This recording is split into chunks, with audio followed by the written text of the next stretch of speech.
The Federal Reserve has paused rates and the markets reacted a little bit choppy towards the end of close. There was some profit taking today, and we rejected almost getting above that 700 mark on SPY that everyone's been trying to get above. Welcome to the channel, everybody. In today's video, I want to go over how the market reacted to the FOMC pauses of rates, and what that means, in my opinion, is a good thing because all the data leading up to the Fed meeting was fairly good. So all the inflation data that the Fed needed to make a decision on cutting or pausing rates was made right in alignment as to investors and analysts' predictions. So this wasn't a surprise for us to see pausing of rates. All right. Now, the big key thing that happened after the market close were some major earnings that are moving the markets in the after hours. We have Meta, Microsoft, Tesla, as well as another big player, IBM, that moved tremendously in the after hours. And we'll talk briefly about each. So thank you all so much. My name is Dr. B. If you've never been here before, check the links down below if you'd like to support the channel in any type of way. There's various different levels and ways that you come in and want to learn this skill set. If you want to stay here on the channel but want to get involved, right, without having to give up your hard-earned dollars and come into another group, you can just join our newsletter for free and come into our WAP platform where you can just get a little bit of extra insight. All right. I'm not sure how much longer that'll be free because I might start putting some things in there at that beginner level, very similar to a Patreon. So if you want to support the channel with a small fee, you're more than welcome to join there right now. In the future, it may be a small little fee there. All right. Thank y'all so much. No pressure at all. Other links are down below if you need some brokerages. Let's jump into it. All right. Now, I'm going to do a summary here of the Federal Reserve meeting because as I was teaching my group today during live trading, we've been trading absolutely amazing this week. I gave you a sentiment on Sunday about how this week would go, and the goal was to stay green, to take your profits, to scalp back and forth. If you can catch a big move, awesome. But in my opinion, and also from experience, accounts are blown during these periods because there's a lot of consolidation / chop around. You're waiting for these big moves that you're used to happening, right? Up, down, in between. And we've been very bullish up into this meeting in the news. All right. And today we got a little bit of profit taking, which was expected. Okay. So the Federal Reserve decided to pause rate changes, keeping the federal funds rates unchanged from 3.5% to 3.75%. This follows 3 rate cuts, as we talked about, in late 2025. So all those rate cuts were, if you suggested they were late, that's fine. If you call, Federal Reserve Chairman Powell too late Powell, or you think he's doing the wrong thing, right? He's trying to mitigate this back and forth, and he's not really he's not giving in to President Trump's force on cut rates. He's doing what the Federal Reserve, in my opinion, should be doing, which is on its own making decisions based off the data and the economy, not based off of political power or what everyone else wants. So this was right in alignment. The Fed's cited still elevated inflation, which is normal. They're trying to get to that 2% target, bringing it down slowly without cutting rates too fast. If you didn't know, rate cuts are inflationary. So if you cut rates too fast, right, you're going to send the market into an inflationary period. Okay. Why? Because when you cut rates, the only reason why the Federal Reserve, for example, the only reason why the administration in this case wants to cut rates is because they want more consumer spending in the market. They want people to borrow more, go out into the housing market and spend more, right? If those lower rates are there, go out and buy new cars. Very similar to 2021, go out and get credit cards again. All that stuff that stimulates the market. But what happens when you have more demand, right? Then inflation goes up, meaning prices go even higher than they are now, which stimulates an inflated market than we already are in. So we want to stabilize going into all these 2026, forces into rate cuts. So you do not want too fast of rate cuts, as many of you that may want to lower your loans, refinance, get lower loans for your businesses, so on and so forth. Okay. So in this press conference, Powell described the economy as firm footing and indicated the current rate level is not restrictive. He emphasized a data-dependent approach, which is normal, okay, making decisions based off data, not inflicted based off opinions or pushing political pressure, as it says there. Overall, Powell's tone leaned a little bit more hawkish, okay, signaling caution on further rate cuts due to persistent inflation risk. So that's why you saw a little bit of continued selling towards the end of the day, as he got a little bit more hawkish as he was answering questions saying, hey, we don't know how many more rate cuts or if we're going to have a rate cut at all. I don't even know if I'm going to be on the board or be a part of the Fed anymore, even though if you didn't know, his term is going to be up in May.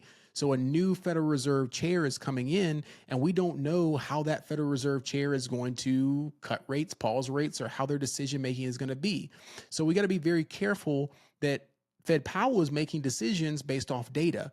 We could have another Federal Reserve chairman that says, hey, he didn't do a good job. Let's go ahead and cut these rates. And then there's a lot of uncertainty with that. Okay.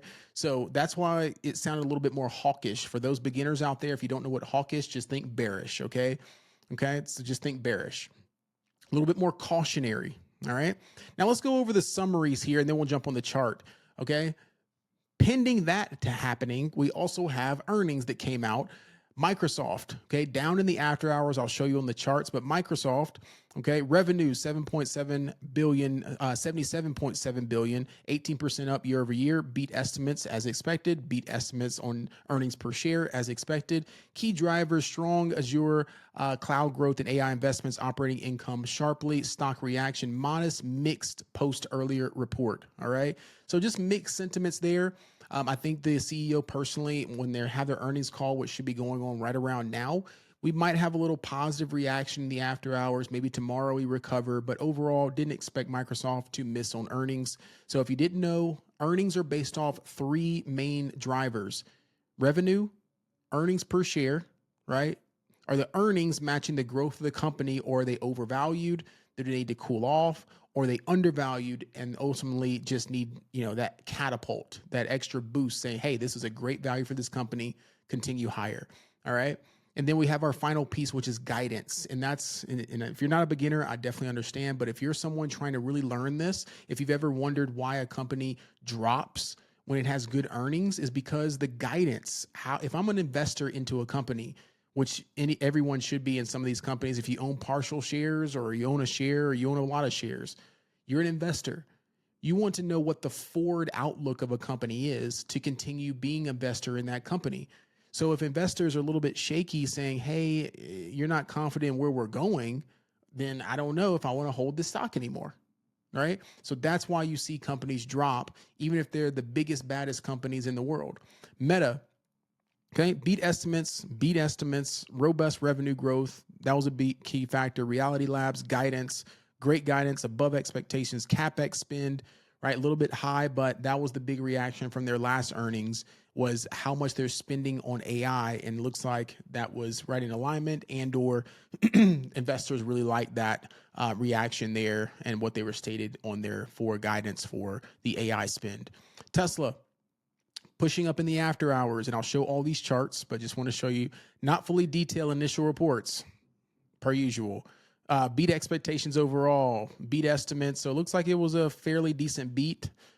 Key drivers: optimal income, prior delivery declines, stock reaction up post earnings. I personally, I think Tesla's still overvalued, but Tesla does what it wants to do, and people buy Elon and people buy the forward outlook of Tesla. So I just kind of leave that as it is.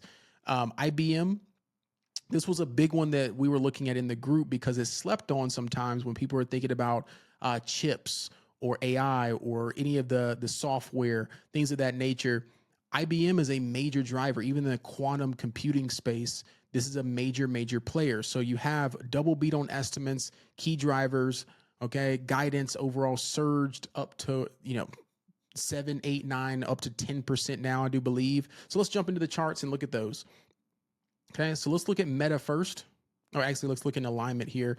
You see that Microsoft had a double beat, like we just said, but in the after hours, it dropped based off that kind of shaky mixed signal guidance. Okay, so where did it drop down into? When you see these things happening, you read the report, but also you're kind of a little iffy on, levels. So Microsoft down in the after hours, and we want to watch this 438 and maybe that 450 area or zone, okay? Because if I turn on my moving averages, where did Microsoft reject? Right at the daily moving average stacks, right there at roughly 480, okay? So it needed to do a catapult to get above these moving averages, That's why it was mixed in here of whether it was going to go up and or down, which is why ultimately you should shy away from quote unquote playing earnings with options. Okay. Just saying. All right. So that is resistance. It rejected off of there in the after hours. So as long as it's underneath this moving average stack, okay, we're fairly weak on Microsoft, but you're more than welcome to pick up shares long term. Just be careful with options as long as we're below this kind of 480 to 470 zone. All right. Meta, completely opposite reaction. We're up here on Meta almost to 740, 750. Okay. It looks like we filled this gap, and there's going to be another gap when we open up the market. Okay. So Meta looks like this in the after hours. Okay. So completely different reaction, as you can see on Meta right there. All right. So beautiful there for shareholders. Love to see that. Does that mean that it's going to catapult? Maybe, maybe not. Who knows? We're back up into resistance. Got to pay attention to that. Does it continue?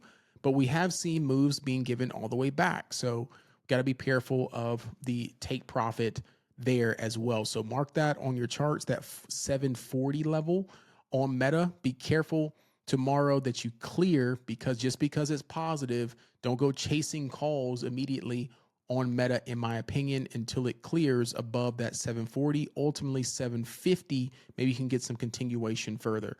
All right. Just 2 cents, not financial advice. All right.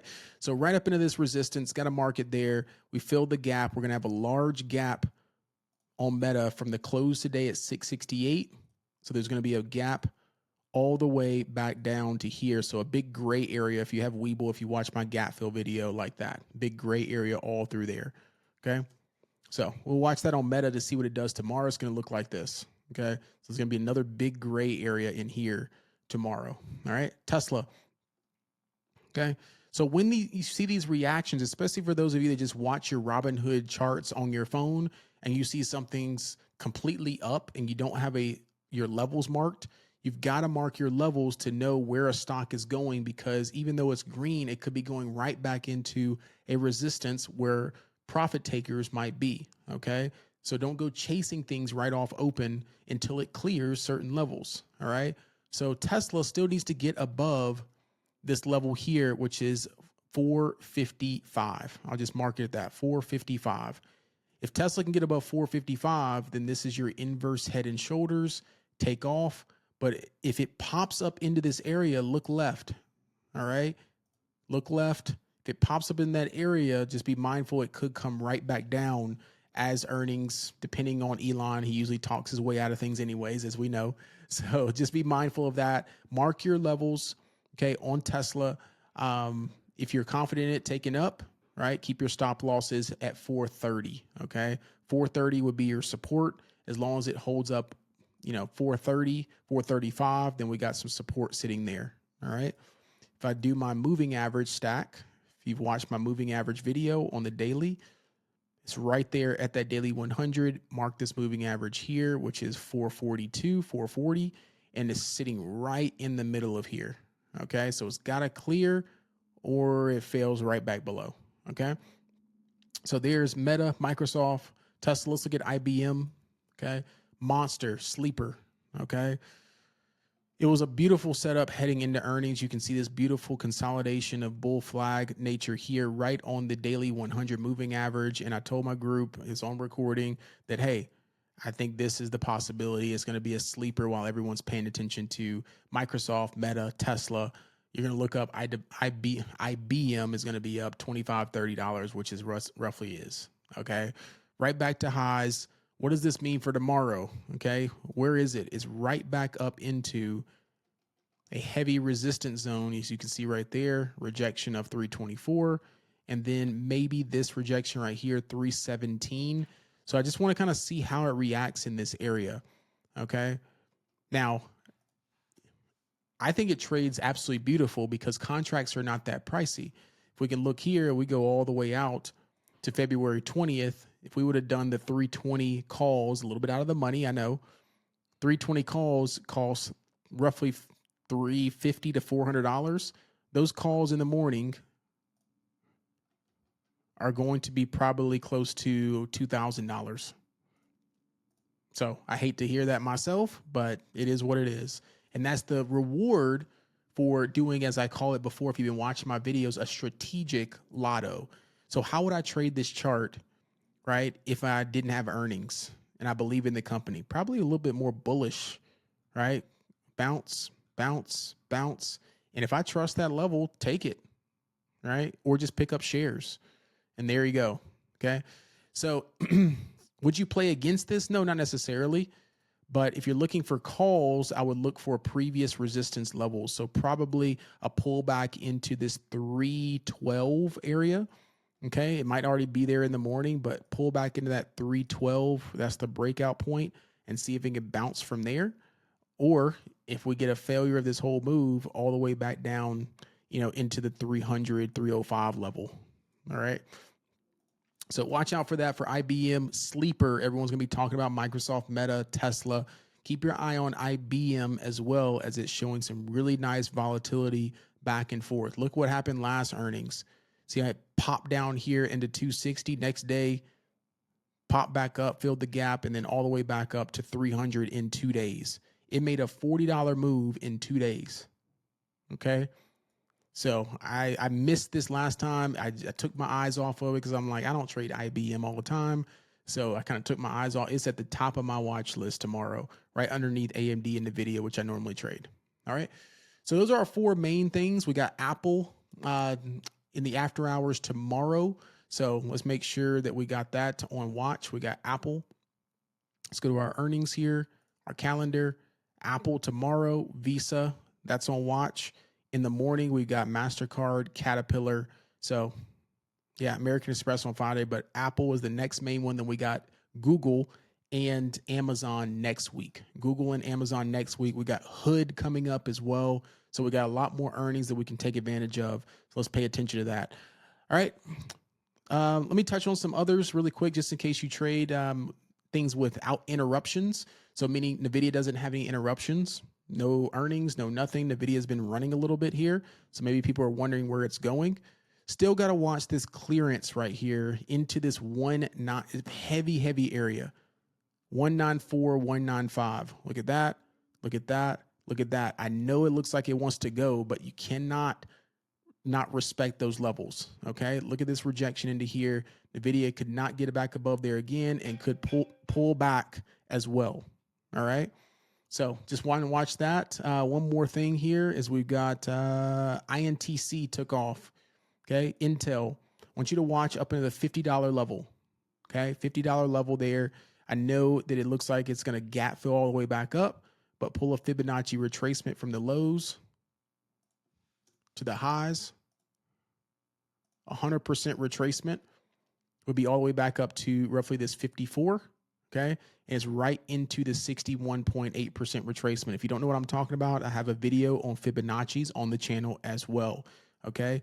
So if it continues to reject 50, we could pull back into 46 and potentially 45 before going higher.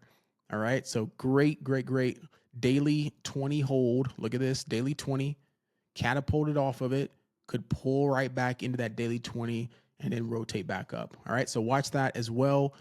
Big move here up into a big psych level of $50. All right. Palantir, what's going on with it? Palantir, beautiful bear flag. The concern here is right at this daily 200. If it can reclaim, get back above 60 really quickly, then we could see some recovery on Palantir. But it is down into support. It's got earnings next week. So pay attention to Palantir. It has been sleeping. It's been curling head and shoulders over here, right back down into support. You could look at this as a little bit of a higher low situation. Could Palantir rotate very quickly next week? I don't suspect they're going to miss earnings, but pay attention to Palantir. It's going to be sleeping while everything is running. All right. Hood. Same thing. Same look as Palantir. I will continue to wait on it. Change that back really quick, and then we'll get right back on. All right. Palantir there. Hood right at the daily 200. I like down into like 95 personally. So we'll see what that does. Like down into 95, and we'll watch Hood there. All right. SoFi, for my SoFi people, keep picking up shares. It's doing exactly what I wanted to do before earnings, which is pulling back closer into the low 20s. Okay. Low 20s. I know it's frustrating for those that are wanting to just see this go back to 30, but could this be like an IBM? Right. So pay attention to that coming into earnings. So what you want to do when I say pay attention, okay, let me get me back up here and we're back. What you want to do when I'm saying pay attention is go to the earnings calendar, okay, and start looking at where these companies are that are leading into their earnings. Okay, here's a big one right here. Okay, ARM next week, Google, AMD. Okay, anything that's beaten down SoFi on Friday. Okay, pay attention to the earnings that are coming up a week before. Okay, Hood, as it's been beaten down, pick up some shares if you believe in Hood. Pick up some shares before their earnings because you'll have something happen potentially, right? Like the IBM, and it just takes off, right? So that's how you trade on earnings. Just want to shout that out very quickly. And then finally, shouting out our group, okay? Shouting out our group. And I do apologize there. I'm going to turn back that to leverage logo and finish off.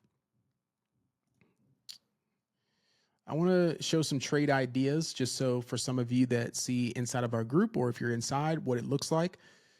Okay. Day trade signals as of recently, we called a nice Apple put the other day. I think it was on 2 days ago. We called this right here. Okay. In 250 put, 130 average, $151 for Friday, 250 put. Look at the chart. Brian, why in the world would you take a put on Apple when it was so strong? That doesn't make any sense to me because it was right up into the daily 20 and daily 100 cross, right? And then ultimately I did a fib from the lows to the highs on the retest and looking for it to pull back into the 38.2% retracement. I want you to look exactly how Apple looked on that idea when we entered. Look exactly where it pulled back into, was right there at the 38.2, which was roughly 40% on our money today, 100% trade. Ultimately, if my community members held it into today. Yesterday was the trade. We entered right there, took profits right here. Some held to today. Where'd it go to? Right to our target of 254 and some change. Okay. So beautiful there on that trade, strategic. That is how technical traders trade if you're a beginner. Just wanted to shout that out there. Okay. Let's go into another trade that we took, which was NVIDIA. We took NVIDIA puts yesterday off the highs. Now, I know some of you may have been taking calls on NVIDIA. I do see that it's bullish, but what I don't like, and this is just me as a trader, everyone has their style. I don't like gap ups, right? So if I see NVIDIA gapping up, I just let it go. Wait to the top, 190 rejection, took that trade back down towards the end of the day for 30% right there. Okay. So that is the trade we took on NVIDIA, and we're just going to keep it there. Let's go to another trade that I want to shout out community members on that we took was Shopify. Okay. Unfortunately, did not get filled on my Shopify, but this is looking really, really good here. Called it out in the group here. Okay. Swings trades, Shopify. Okay. Yesterday, Shopify contracts 140 call 26 or 140 call 145 213. Okay. And then here's how the chart was looking. And then I also gave a daily chart, which was right off of the daily 200 moving average right there, hammer candle. And then today, beautiful, shouting out Sherry there for making a nice profit there on Shopify calls, and shouting out also Carlene that's in our group that also took those Shopify calls. Okay. So shouting out those two ladies there. Beautiful. Awesome job. I appreciate you so much for being a part of the group. If you'd like to, you can see also we have futures going as well. And we'd love to have you inside. Okay. So there we go. Thank y'all so much. Peace, love, and blessings. Until next time, check the links down below. We'd love to have you inside. But until next time, I'll see y'all in the next video. Bye.